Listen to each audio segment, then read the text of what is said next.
Pernahkah kalian membayangkan bagaimana rasanya dikhianati oleh orang yang paling kalian percaya?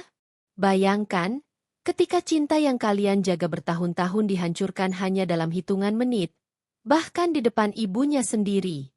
Sebelum masuk ke cerita ini, jangan lupa like, share, dan subscribe channel ini, serta tulis di kolom komentar kalian berasal dari kota mana, supaya aku tahu sudah sejauh mana kisah nyata ini menyebar. Namaku Alia, seorang perempuan sederhana yang lahir dari keluarga biasa di sebuah kota kecil. Sejak kecil aku terbiasa hidup mandiri. Orang tuaku bukan orang kaya, tapi mereka selalu mengajarkanku untuk bekerja keras dan jangan pernah bergantung pada orang lain. Aku membawa prinsip itu ketika akhirnya merantau ke kota besar. Berkat kerja keras dan doa orang tua, aku berhasil mendapat pekerjaan tetap di sebuah perusahaan ekspor-impor. Dari hasil jerih payah itulah aku bisa membeli sebuah rumah kecil. Sederhana tapi cukup nyaman untuk kutinggali. Rumah itu adalah hasil kerja keras bertahun-tahun. Setiap rupiah kutabung dengan penuh perhitungan.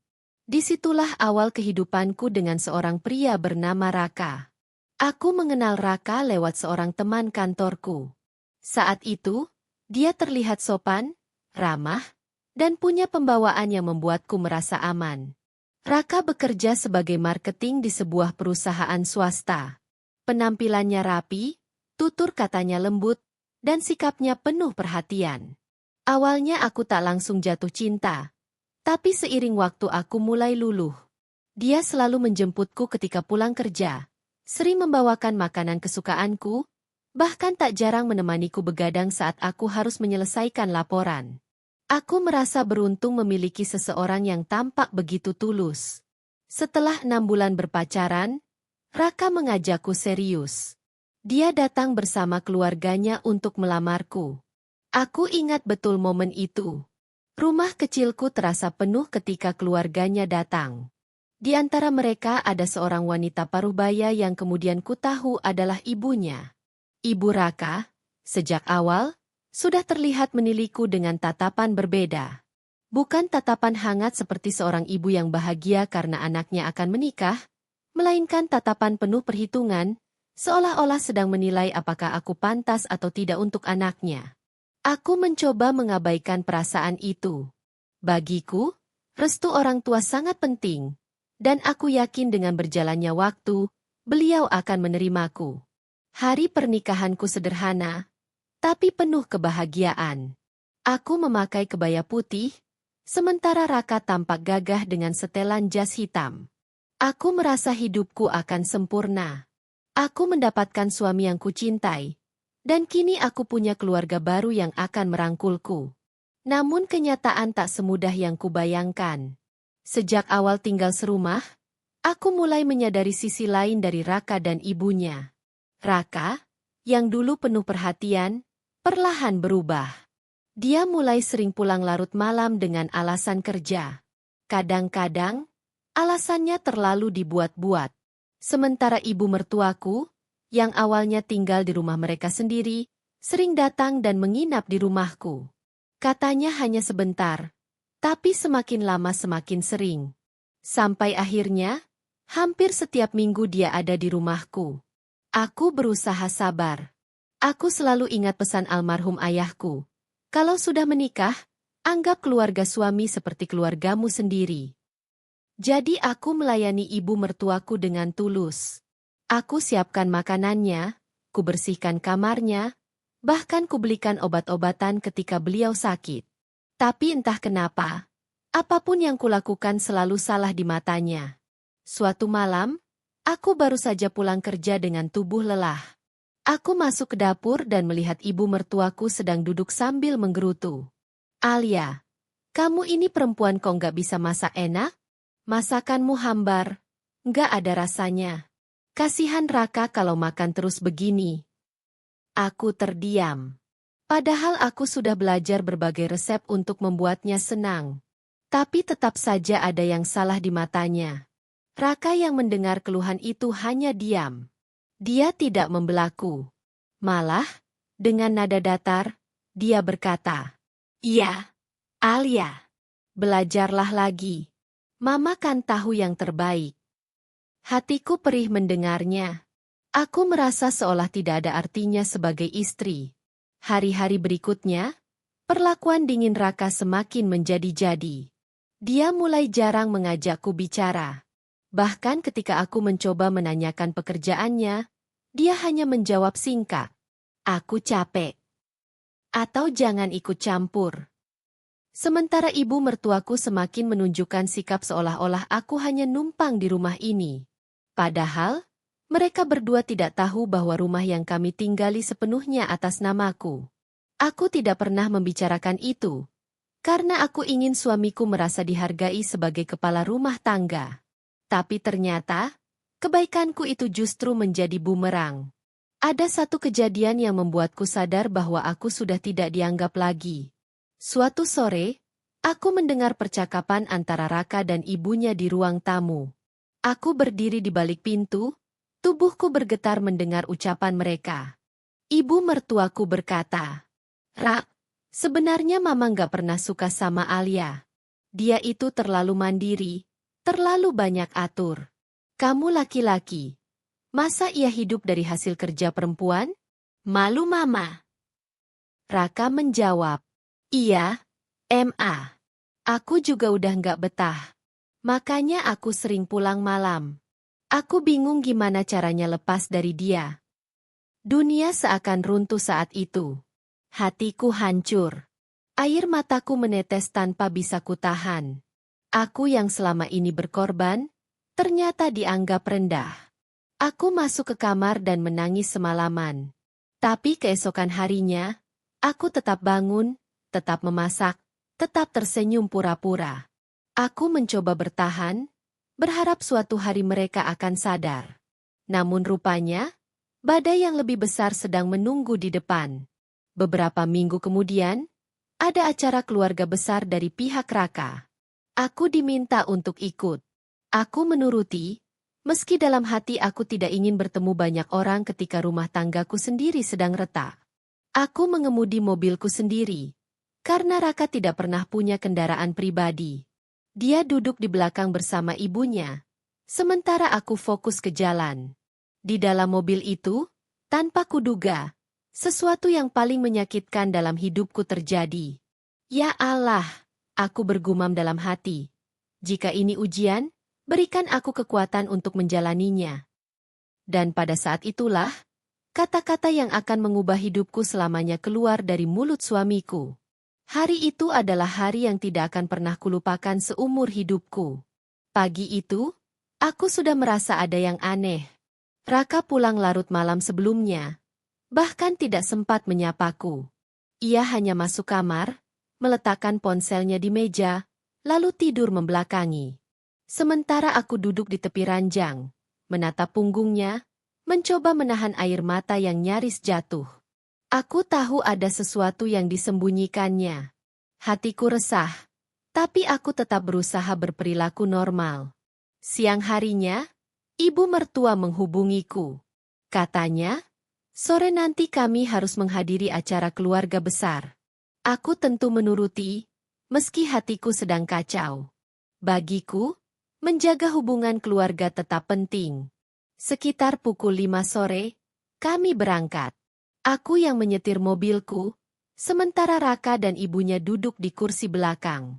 Dari kaca spion, aku bisa melihat ekspresi mereka berdua. Raka tampak serius menatap layar ponsel, sementara ibunya menatap keluar jendela dengan wajah datar. Tak ada percakapan berarti di antara kami. Hanya suara mesin mobil dan musik pelan dari radio. Aku berusaha mencairkan suasana. "Rak, nanti di acara keluarga mau langsung pulang atau mampir dulu ke rumah Om Budi?" Tanyaku pelan. Raka tidak menjawab. Ia pura-pura tidak mendengar. Ibu mertuaku justru menimpali dengan suara ketus. "Kamu itu kalau bicara sama suami jangan sambil nyetir. Alia, fokus ke jalan. Jangan sampai celaka." Aku menghela napas panjang. "Baik, Bu." Aku diam, mencoba menahan emosi. Namun dalam hati aku tahu, sesuatu sedang disiapkan. Baru beberapa menit melaju, Tiba-tiba Raka bersuara. Nada bicaranya dingin, tanpa ekspresi. Alia, aku sudah nggak bisa lagi sama kamu. Tanganku refleks mengencang di setir. Aku menoleh sebentar ke kaca spion, memastikan aku tidak salah dengar. Apa maksudmu, Rak? Tanyaku dengan suara bergetar. Raka menatap mataku lewat pantulan kaca spion, lalu berkata dengan tegas. Mulai hari ini, aku jatuhkan talak. Kita selesai. Darahku seperti berhenti mengalir. Kata-kata itu menusuk jantungku. Talak. Kata yang paling kutakuti. Kata yang bisa menghancurkan semua mimpi dan pengorbananku. Aku menoleh sebentar ke arah ibu mertuaku. Wajahnya, alih-alih kaget, justru menunjukkan senyuman samar, seakan puas dengan keputusan anaknya.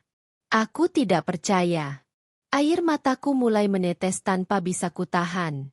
Rak, kamu sadar apa yang kamu ucapkan? Tanyaku dengan suara pecah. Justru aku sangat sadar. Jawabnya dingin.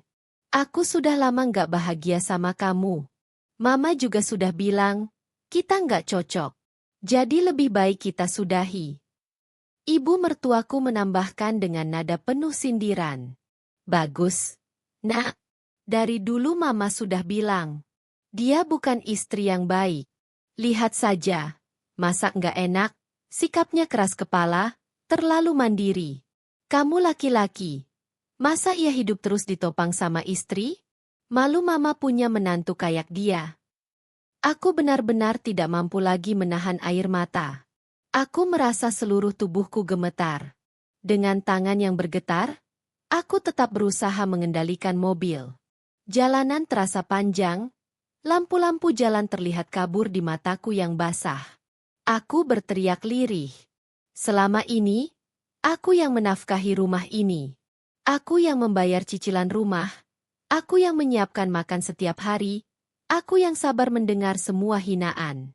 Apa salahku, Raka? Apa kurangku sebagai istri? Raka tetap dingin. Kamu terlalu banyak mengatur. Aku nggak nyaman. Aku ingin bebas. Aku ingin hidup sama orang lain yang bisa bikin aku bahagia. Kata-kata itu seperti palu godam yang menghantam kepalaku. Ibu mertuaku menimpali dengan suara dingin. Sudahlah. Alia, kamu harus tahu diri. Kamu boleh punya rumah, boleh punya pekerjaan, tapi kamu nggak bisa membeli hati anakku. Jadi jangan paksa dia bertahan. Aku terdiam. Nafasku terasa sesak. Aku merasa seperti orang asing di dalam mobilku sendiri. Aku menyetir dalam diam selama beberapa menit. Air mataku terus jatuh. Tapi di balik itu, amarah dan harga diriku perlahan bangkit. Aku teringat semua hinaan, semua pengorbanan yang mereka injak-injak. Aku sadar, aku tidak bisa terus membiarkan diriku diinjak. Aku menepi di pinggir jalan.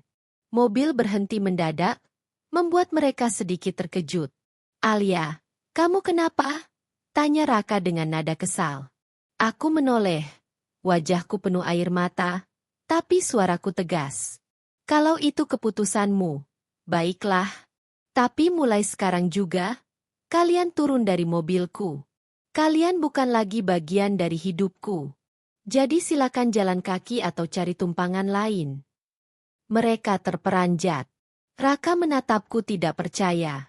Kamu gila ya? Ini di pinggir jalan besar.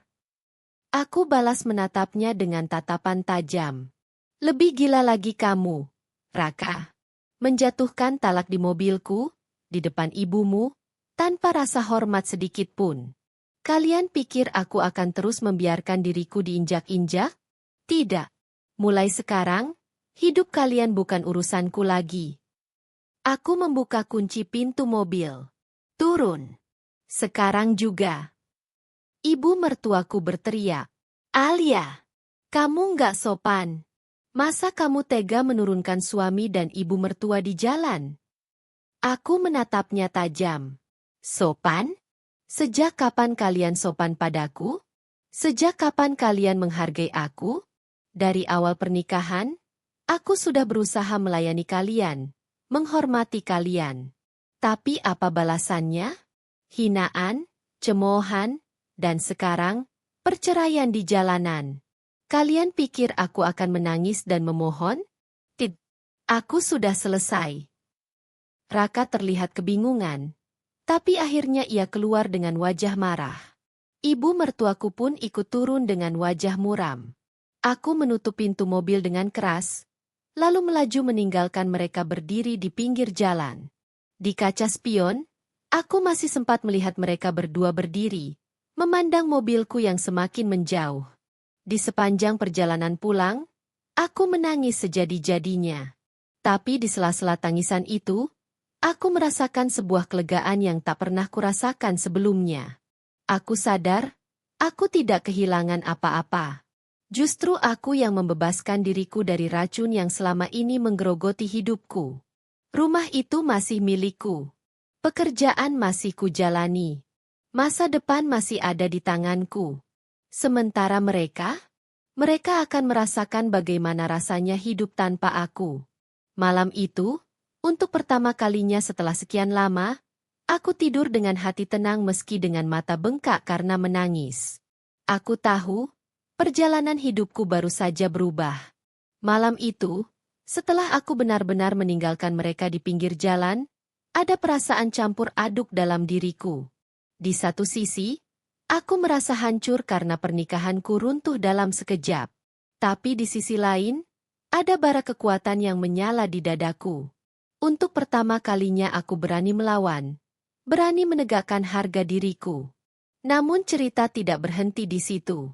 Perjalanan setelah aku menurunkan mereka justru membuka babak baru dalam hidupku. Sesampainya di rumah, aku langsung menutup pintu rapat-rapat. Aku duduk di ruang tamu yang gelap, hanya ditemani suara detak jam dinding. Air mataku masih belum berhenti. Aku menangis terseduh-seduh, membayangkan bagaimana nasibku setelah ini. Tiba-tiba ponselku berdering. Nomor Raka. Aku menatap layar ponsel itu lama, tanganku gemetar. Untuk apa lagi dia meneleponku? Bukankah tadi sudah jelas dia menjatuhkan talak? Apa dia ingin menghinaku lagi? Gumamku dalam hati.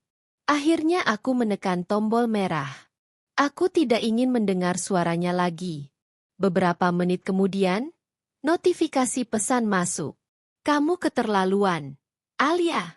Masa tega nurunin aku sama mama di jalan kayak orang gak punya harga diri. Kamu pikir kamu siapa? Tanpa aku, kamu bukan apa-apa. Aku terdiam membaca pesan itu. Entah kenapa aku justru tersenyum pahit. Tanpa dia aku bukan apa-apa.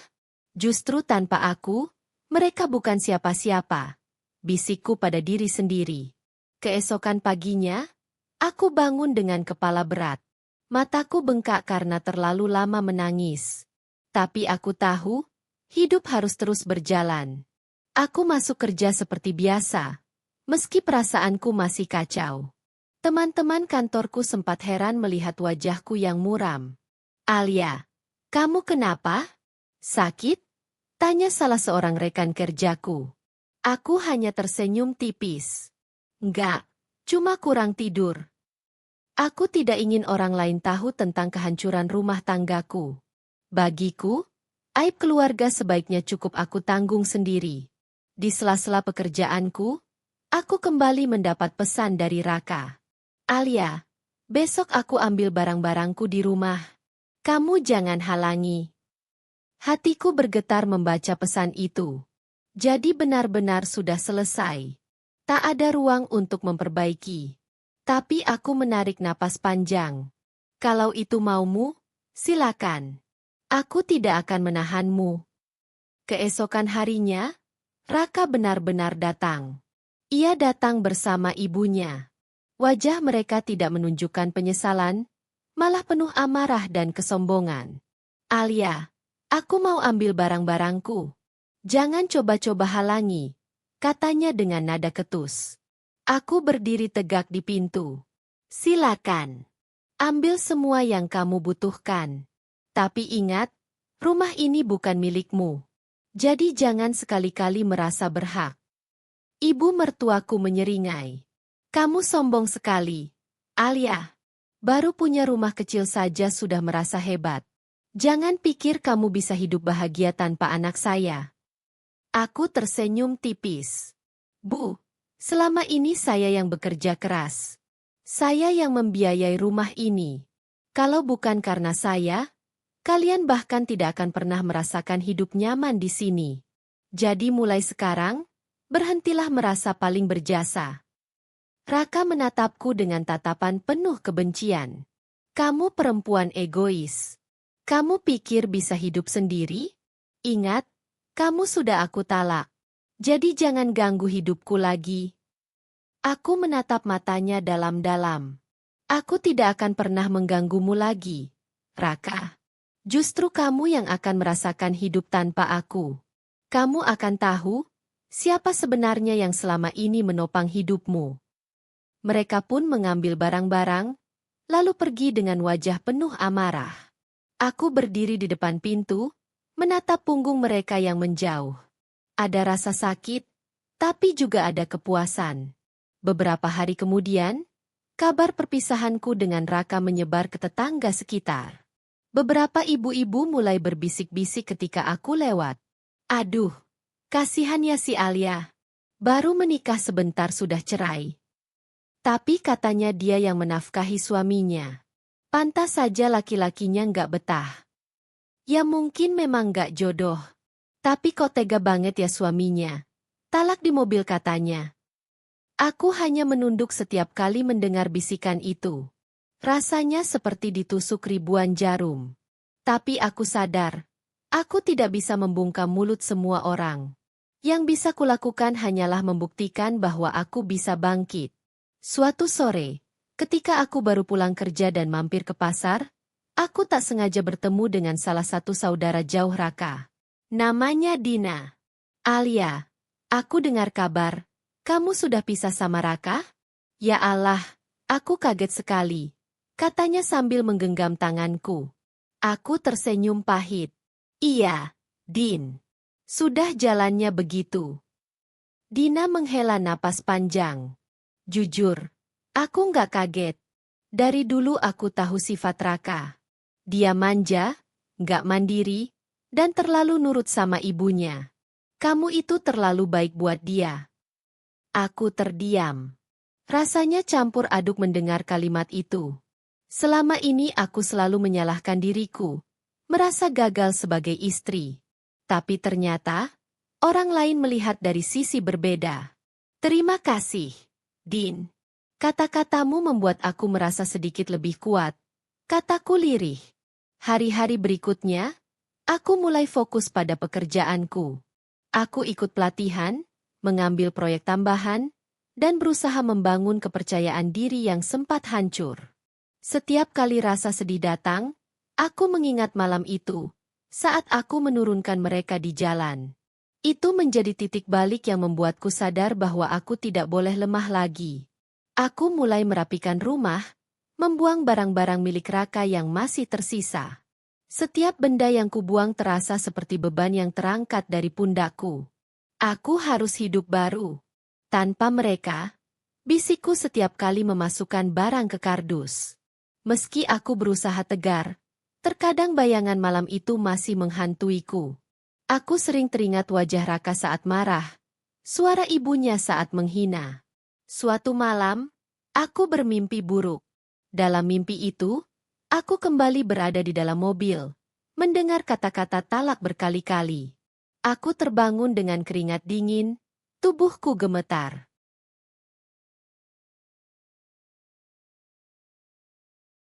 Tapi kemudian aku berdiri di depan cermin, menatap wajahku sendiri. Alia, kamu sudah melewati itu semua. Kamu masih berdiri sampai hari ini. Jangan biarkan masa lalu menghancurkan masa depanmu, kataku kepada bayangan diriku sendiri. Dan saat itu aku sadar, aku sudah jauh lebih kuat daripada yang kubayangkan. Suatu siang, aku mendapat kabar dari seorang tetangga bahwa Raka dan ibunya sekarang tinggal di rumah lama yang hampir roboh. Kehidupan mereka tidak semewah dulu ketika tinggal bersamaku. Alia, kamu tahu nggak? Raka sekarang nganggur. Ibunya juga sakit-sakitan. Katanya mereka sering ribut soal uang. Bisik salah satu tetanggaku. Aku hanya tersenyum tipis. Dalam hatiku, ada sedikit rasa iba, tapi lebih banyak rasa lega. Aku tidak lagi menjadi bagian dari hidup mereka. Bab ini mengajarkanku satu hal penting. Keberanian untuk berkata cukup adalah kunci kebebasan. Aku tidak pernah menyesal menurunkan mereka di jalan malam itu. Justru itu menjadi momen paling penting dalam hidupku. Momen ketika aku berdiri untuk diriku sendiri. Ketika aku menunjukkan bahwa harga diriku tidak bisa dibeli oleh siapapun. Dan meskipun masa depanku masih penuh tanda tanya, aku tahu satu hal, aku tidak lagi sendirian. Aku punya diriku sendiri, dan itu sudah lebih dari cukup. Hari demi hari berlalu sejak aku meninggalkan Raka dan ibu mertuaku di pinggir jalan. Awalnya aku pikir aku akan jatuh, akan terseret dalam jurang kesedihan yang dalam. Tapi ternyata tidak. Justru dari luka itu aku menemukan kekuatan yang selama ini tertutup. Pagi itu aku bangun dengan perasaan yang aneh. Tenang. Tidak ada lagi suara ibu mertua yang mengkritik masakanku. Tidak ada lagi wajah Raka yang pulang larut malam dengan aroma parfum asing. Rumah ini terasa lebih lapang, lebih damai. Aku membuat sarapan sederhana untuk diriku sendiri. Sepiring nasi goreng dan secangkir teh hangat. Aku duduk di meja makan, menatap kosong ke arah kursi yang dulu sering diduduki Raka. Dulu aku selalu memasak banyak, berharap dia makan lahap. Sekarang hanya untukku sendiri. Tapi kenapa rasanya lebih nikmat? Bisikku pelan. Untuk pertama kalinya setelah sekian lama, aku bisa menikmati sarapan tanpa rasa takut dikritik. Aku mulai mengisi hari-hariku dengan hal-hal yang sebelumnya sering kulewatkan. Aku mendaftar kelas daring tentang manajemen bisnis, mengikuti pelatihan bahasa asing, dan bahkan mulai membaca buku-buku yang dulu hanya menumpuk di rak. Setiap kali aku belajar, aku merasa diriku semakin kuat. Aku menyadari bahwa aku terlalu lama tenggelam dalam peran istri dan menantu yang mencoba menyenangkan semua orang, sampai lupa menyenangkan diriku sendiri. Sekarang, aku ingin memperbaiki semua itu. Di kantor, aku semakin sibuk dengan proyek baru. Atasan mempercayakan sebuah kontrak besar kepadaku. Alia, aku tahu kamu mampu. Kamu pekerja keras. Bawa tim ini menuju keberhasilan, kata bosku. Aku terharu mendengarnya. Aku merasa ada orang yang benar-benar menghargai kerja kerasku. Aku bekerja siang malam, bahkan rela pulang larut demi memastikan semua detail berjalan lancar. Hasilnya luar biasa. Proyek itu sukses besar. Perusahaanku mendapat keuntungan besar, dan namaku disebut-sebut sebagai karyawan teladan. Alia, kalau terus begini, kamu bisa naik jabatan tahun depan, kata bosku sambil tersenyum. Aku menunduk, menahan haru. Terima kasih, Pak. Saya akan berusaha lebih baik lagi. Dengan uang hasil kerja keras, aku mulai merenovasi rumah. Dinding kusam yang dulu sering dihina ibu mertua kini kupoles dengan cat baru. Ruang tamu yang dulu penuh dengan barang-barang Raka kubersihkan. Kusiapkan sudut baca dengan rak buku dan kursi empuk. Aku ingin rumah ini menjadi cerminan diriku.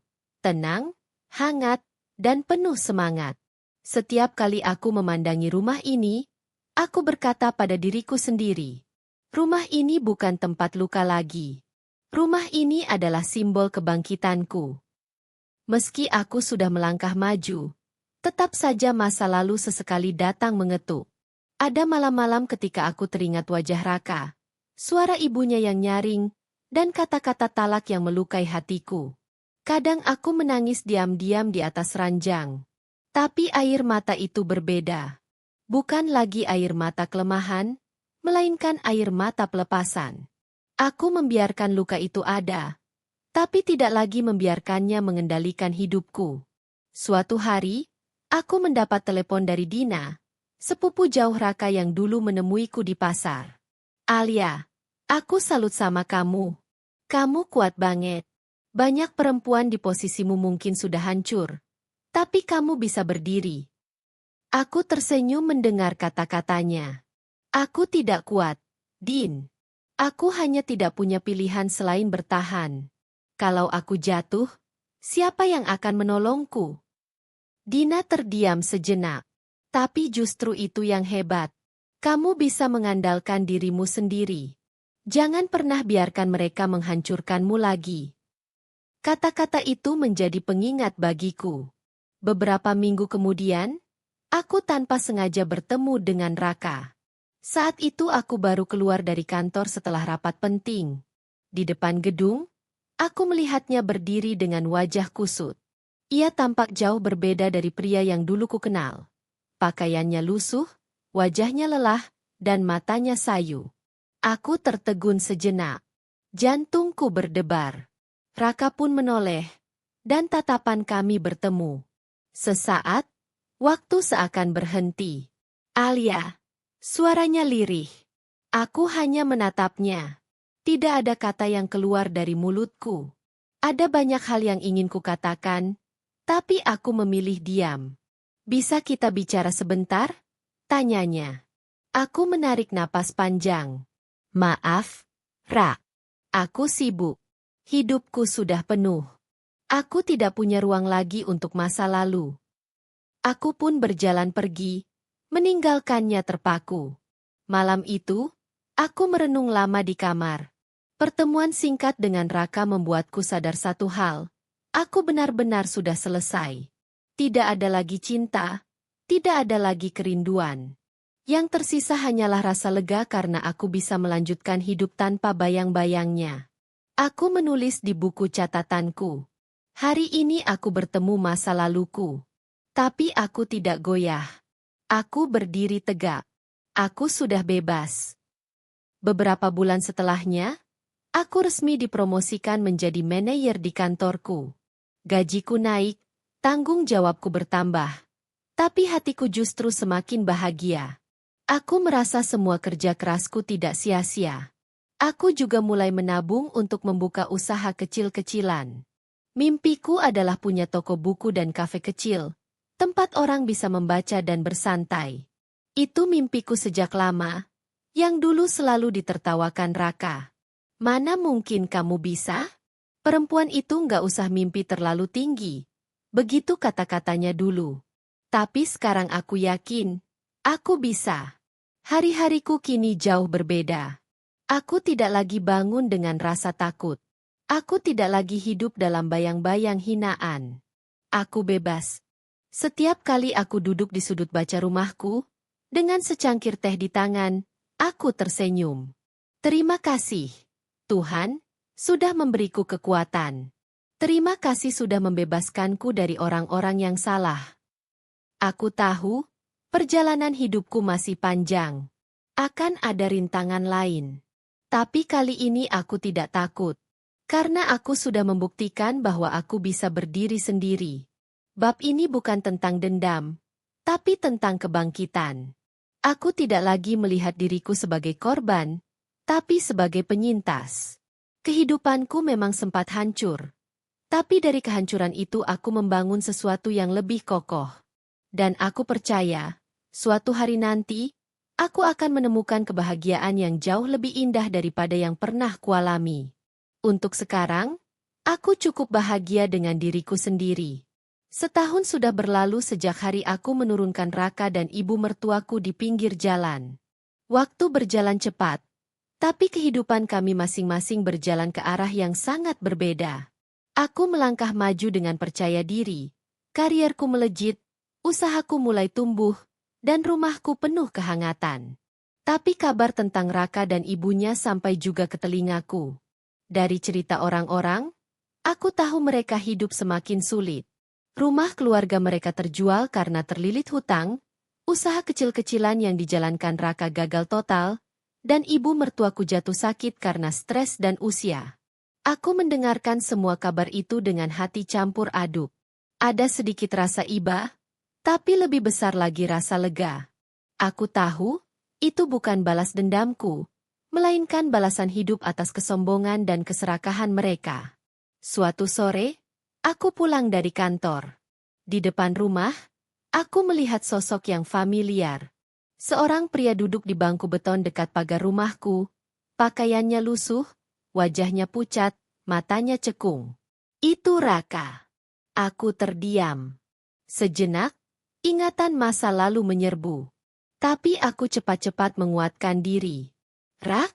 Suaraku pelan. Dia mendongak, matanya berkaca-kaca. Alia. Aku mendekat, menjaga jarak. Kenapa kamu ada di sini? Raka menghela napas panjang. Aku nggak tahu harus kemana lagi. Hidupku hancur. Alia. Aku kehilangan semuanya. Aku menatapnya dingin. Bukankah ini yang kamu pilih dulu?